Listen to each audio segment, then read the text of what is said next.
Hello, everyone. Fru here. Welcome to the lecture for today. In today's lecture, we are going to talk about a really fascinating topic in computer science and programming, which a lot of people are going to come across, which is data types. Now, data types is a foundational concept to understand as programmers, as engineers, as software developers, or just anybody who works with computers in some form. You're going to run across this concept of data types. Now, what are data types? That's the question for today. One of my users asked this question, and I set out to create a lecture around explaining what data types are. Now, as part of that, what I realized was to truly appreciate and get a strong motivation for what data types are, we really have to go back a little bit to a more foundational or a more primitive level. And I'm using that very consciously, the term primitive, um, part of computer science to build onto what data types are. And so, as part of that, we're going to talk about bits and we're going to talk about bytes in computer science. And using these two concepts, we are going to build and give us a better appreciation of what data types are. Now, I can talk about data type as itself, but if we go back and have the strong motivation and the strong foundation for where data types come from, I think this is going to be an even more compelling lecture. So, today we're going to build on bits and bytes. It might be a refresher for a lot of folks. But if it's not for you, if you're just coming into computation, you're taking a computer science class, you're going to run across bits and bytes at some point. And if we understand this concept, I think we'll have a very solid foundation to talk about data types, which in its own right is a foundational concept when working in programming or software engineering or databases. You're going to run across data types in some form. So that said, let's dive right in and talk about what exactly are bits and bytes. Now, at the foundational level, at the most basic level in computation, we know computers work with ones and zeros. Those are the two things in computers. And one is basically on, and zero is basically off. Now, you might say, well, if a computer at the foundational level is one or which is on or zero which is off, how does that lead into me being able to log into my bank account and check that the balance of my bank account is maybe $5, which that was my bank account at some point. Or you might say, hey, how does that lead into me looking at the screen and seeing a name there as fruit tech? How do we go from ones and zeros into the sophistication that we see with computers doing today, being able to play video games, do banking, help with medicine, and all the things that computers do today? It basically comes down to this idea of how a computer can take a one and a zero and translate that into something which you can understand. Now, ones and zero are basically bits. So a one is on, a zero is off. That's what a bit is. But a byte in computer is or bytes is just a series of bits. So if you take a string of bits, 1, 2, 3, 4, 5, 6, 7, 8, and that's the precise number, 8 bits equals 1 byte. So you might have 0, 1, 0, 0, 1, 1, 0, 1. Just as an example, just a random example here. If you take together 8 1, 2, 3, 4, 5, 6, 7, 8. So these are 8 bits. So each of this is a bit. And you string them together, you get a byte. Now, if you take a couple of bytes and you string them together, you get even more complex data. So you might take a series of bytes and if you string that together, you get kilobytes, and megabytes, and gigabytes, and terabytes, and petabytes, and all of that. It really comes to this building block. So all starting from bits to byte to kilobytes, megabytes, MB, gigabytes, um, terabytes, petabytes, and you name it, right? So all of this build from this very basic building block of byte or bits. All right. So bits are the foundation, and from bits we can string together.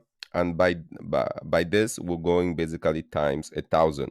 So 1,000 bits is 1 kilobyte. 1,000 bytes is 1 kilobyte. 1,000 kilobytes is a megabyte, and you just multiply by 1,000, and you get to the next level. Okay. This has explained to us what bits and bytes are, but it hasn't explained to us how we go from a byte to looking at the screen and interpreting that as $5. That's what we really want to see here. So let's go back into the motivation or the foundation where we saw a byte as being, and let's put the byte here, as a byte as being a string of bits. So we're going to give an example of a byte. Just bear with me. Here, let's start with a series of bytes. So 1, 2, 3, 4, 5, 6, 7, 8, 9, 10, 11, 12, 13, 14, 15. And it goes on. All right, 16, 17, 18, 19, 20. And this can go on for forever. This can go on for, let's bring this up on the screen, for as long as we want. And in this byte, we should just put some random bytes here: 0, 1, 0, 0, 0, 0, 1, 0, 0, 1, 1, 1, 0, 1, 0, 1, 1, and you name it. And this can go for as much as we have a space to store this. So if you think about a computer as being able to store this series of zeros and ones and zeros and ones and zeros and ones on and off, on and off, on and off, how does a computer go about interpreting this string of zeros and ones to figure out that this is $5? Just bear with me, my screen moving here a lot.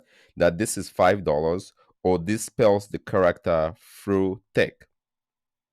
And it all comes down into us giving instructions for the computer to understand that. And what are those instructions? The instruction comes into saying, hey, we've seen that if you take 8 bits and you put together 8 bits, so 1, 2, 3, 4, 5, 6, 7, 8, that is a byte. So if we look at this as 1 byte and we say, hey, the next byte will be the next 8 series of bits, so 1, 2, 3, 4, 5, 6, 7, 8, and now this becomes the next series, and this is another byte. And you take and you continue, and you have your next series of bytes. And so here we have 1 byte. So this is 1 byte. This is 2 bytes. This is 3 bytes, right? So now we have 3 bytes, and you can add as many as you want going to the right to get as many bytes as you want. But still, a computer looking at this 8 bytes doesn't know what this is. It's just a series of ones and zeros.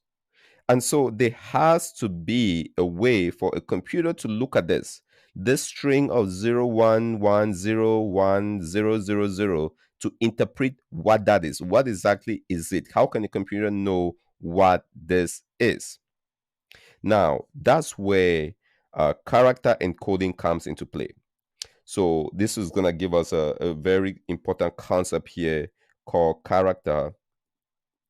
If I can spell this correct, let's move this to the side. This is where character encoding comes into play. And a popular character encoding is Ascii or ANSI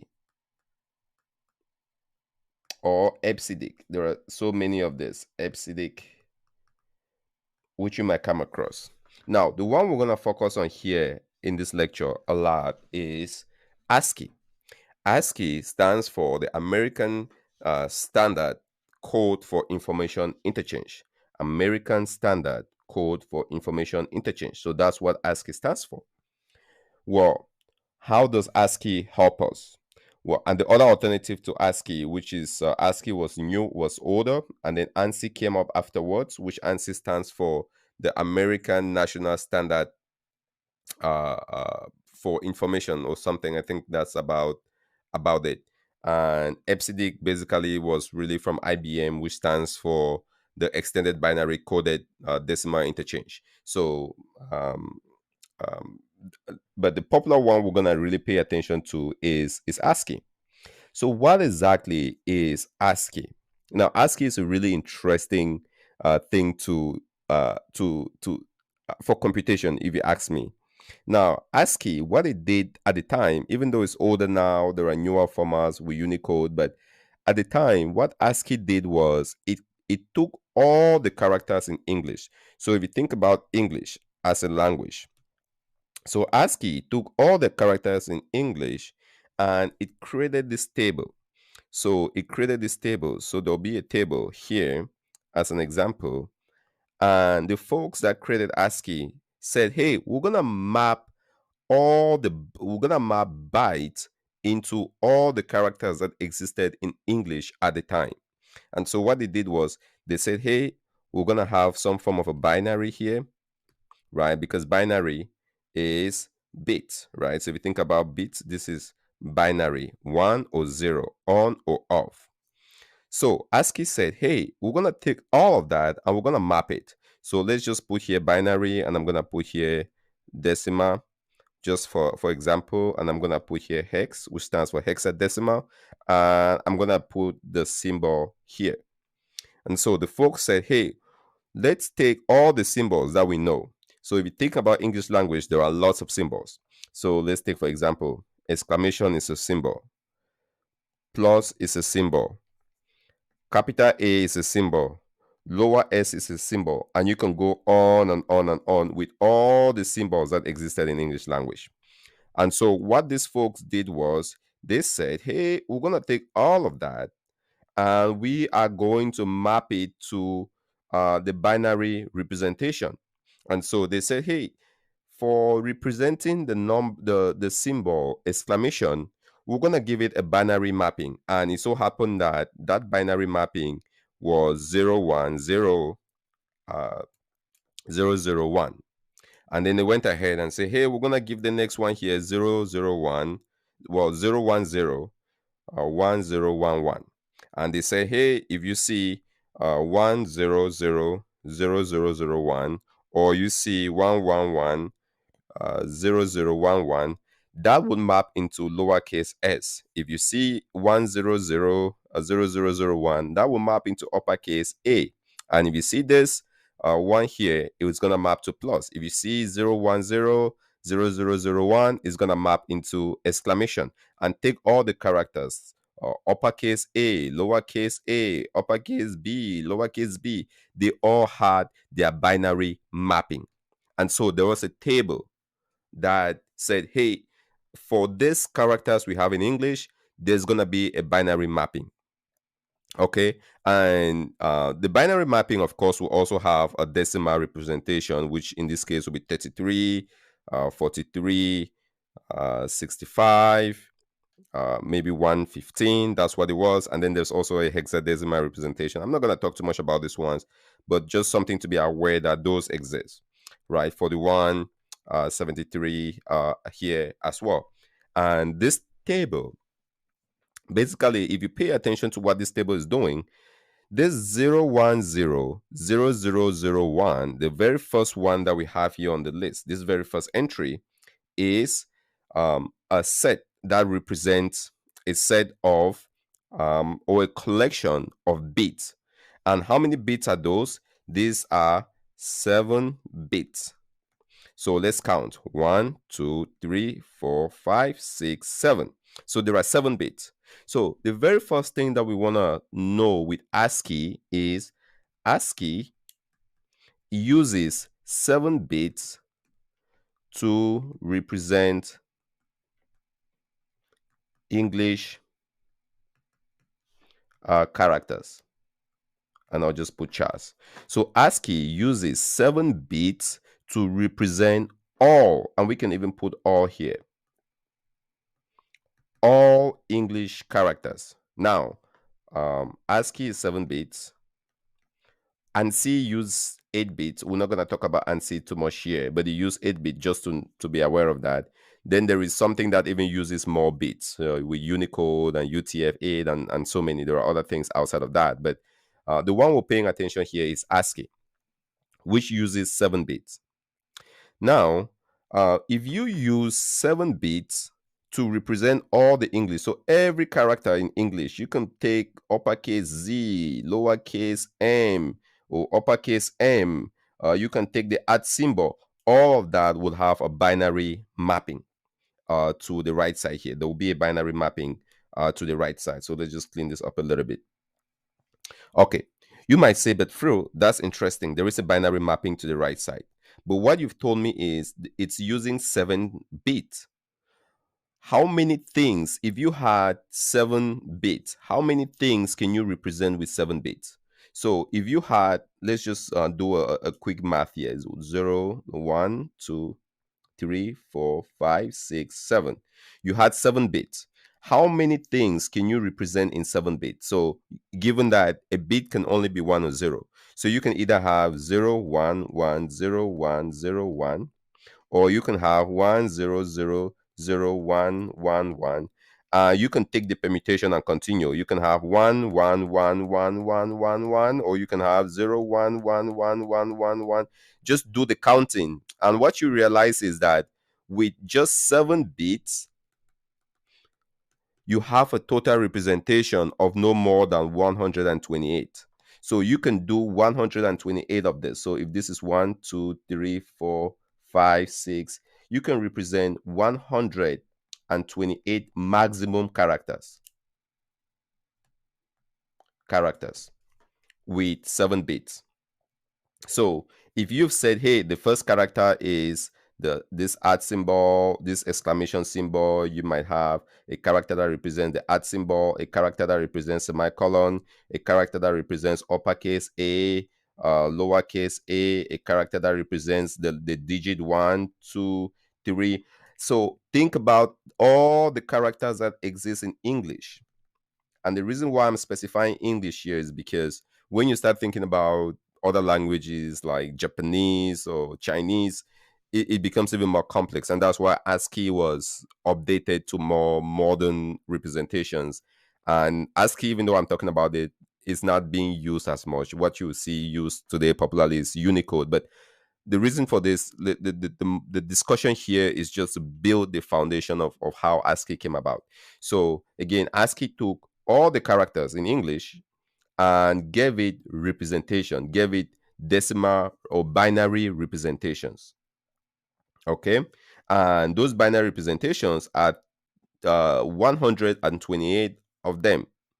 So if we work with the computer and we go back up here, and we work with the computer, let's zoom in here for a second. And a computer holds a long string of ones and zeros. So just take a long string of ones and zeros, and the computer has this. And the computer is working in the ASCII format. We can now have a way of looking at this 011000000, and we go to our table and say, hey, what character is this? What character does that map to? And you might say, hey, maybe that, and we're just talking here hypothetically. I'm not using the exact binary encodings, but we might say, hey, this maps into this. This here maps according to ASCII to the letter F, right? And you might look at this next one and say, hey, this next maps into the letter R, right? And you might look at the next one and say, hey, it maps into the letter U. And right there, we spelled through.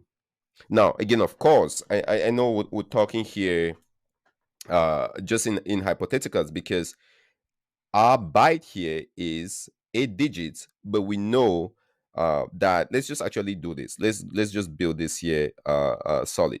So let's just go down now and say, hey, if we have a computer, and a computer has a bunch of bytes, a bunch of bytes. So 1, 2, 3, 4, 5, 6, 7, 8, 9, 10, 11, 12, 13, 14, 15, 16, 17, 18, 19, 20, 21, 22, 23, 24, and you go as much as you want. And we give it some representation. So 0, 0, 1, 1, 0, 1, 0.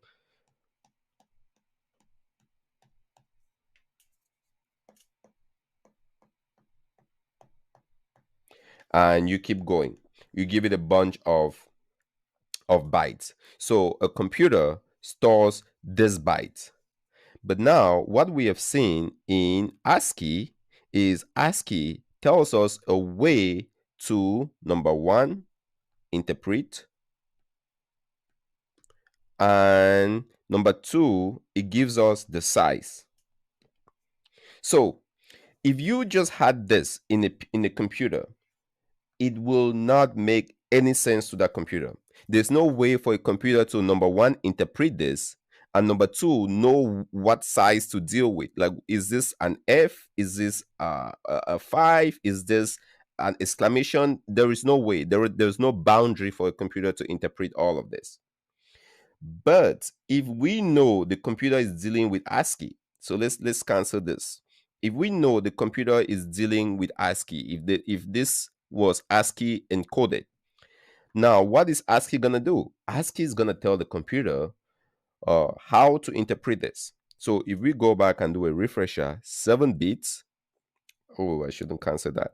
So let's do 7 bits. So what Ascii is telling us is 7 bits is one character.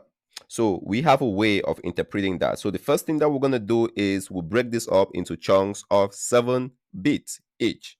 So in Ascii, it's going to start here from, let's take a different color. It's going to start here from the start. Let's make this a little bit bigger. So we're going to start here from the start, bigger again. And we'll count 7. 1, 2, 3, 4, 5, 6, 7. We separate this. And we count 7 again. 1, 2, 3, 4, 5, 6, 7. We separate this. We count 7 again. 1, 2, 3, 4, 5, 6, 7. We separate this. And you keep going on and on. So now we have a separation of size. I think the first thing we talked about, size. And once we have size, the next thing is we're going to interpret. And so we can now look at this and say, hey, this first 7 bits, what does it map to in our lookup table, in this table above? And we might look at it and say, hey, 0, 0, 0, 1, 1, 0, 1, 0 might, again, hypothetically, this is not the correct mapping, but just hypothetically, this might map into the letter capital F somewhere on our mapping. And so we might take this and say, okay, this is capital F. And we look at the next one and say, hey, this next 7, which is one character according to Ascii, might map into the letter R. And the next one might map into the letter U. And the next one might map into whatever it is, maybe T. Okay? And so here, by having this encoding that tells us what the data is about, we've spelled through in the computer. FRU. So a computer looking at ones and zeros can go from just basically ones and zeros with a mapping in place, this mapping in place, go from just ones and zeros to understanding that this information held in here is through.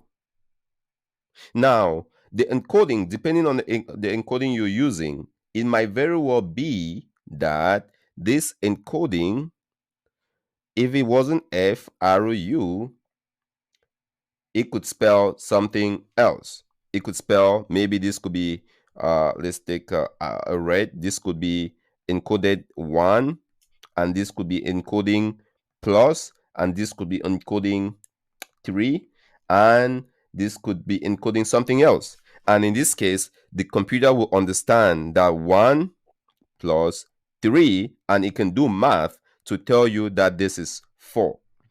This basic understanding is how a computer at the foundational level goes from just ones and zeros to understanding more complex things that we humans can appreciate when you look at the screen.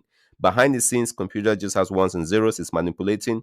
But for us, we end up looking at the screen and you can see your bank account is $5. You can see watch a YouTube video, you can play video games. It's just manipulations and abstractions on top of these ones and zeros that gives us the higher things that computers do.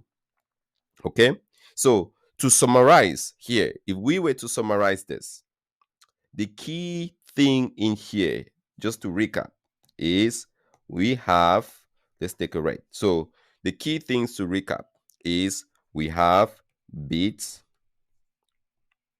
and we have bytes. Bits and bytes. So what is a bit? A bit is basically a 0 or a 1.